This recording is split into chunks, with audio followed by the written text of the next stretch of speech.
Texas, 21 September 1971. David Philip Vetter lahir ke dunia dari rahim ibunya, Carol Ann Vetter, dan sang ayah David Joseph Vetter Jr.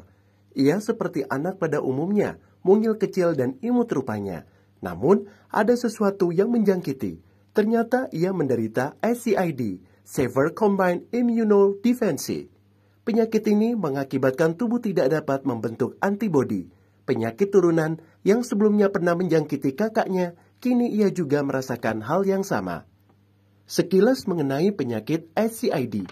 Penyakit ini merupakan penyakit turunan yang diakibatkan oleh tidak berfungsinya kombinasi sel T dan sel B, sehingga antibodi tidak dapat terbentuk. Virus, bakteri, dan patogen lainnya jadi lebih mudah menyerang tubuh. Karena ini, David diharuskan untuk berada dalam sebuah gelembung khusus, sehingga patogen tidak dapat menyerang tubuhnya yang tidak memiliki imun. Gelembung khusus yang dibuat untuk David dikembangkan oleh NASA dengan teknologi sama seperti teknologi pada astronot. Kehidupan masa kecil David tidaklah seperti anak-anak seusianya. Ia tidak bisa bermain di luar, tidak bisa berinteraksi dengan anak-anak lainnya. Ia hanya berada dalam gelembung yang disebut dengan isolation chamber. Untuk menunjang kehidupannya, David dirawat oleh beberapa staf kesehatan yang terlatih setiap hari. Staf-staf itu merawat David melalui sarung tangan khusus yang terletak di gelembung plastik David.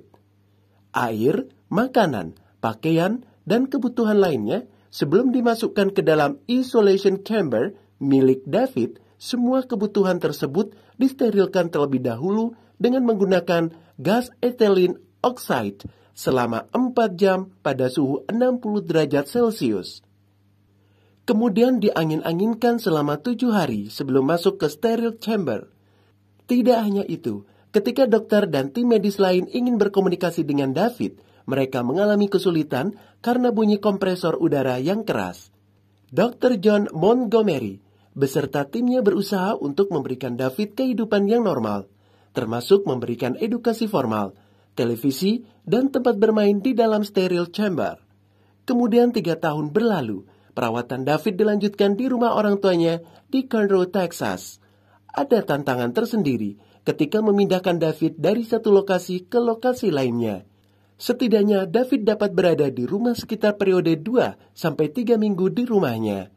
Saat David berusia 4 tahun, David melakukan hal yang sangat terlarang baginya, yaitu ia melubangi sterile chamber menggunakan jarum infus yang ada padanya. Akhirnya, tim yang merawat David menjelaskan apa kondisi sedang ia derita.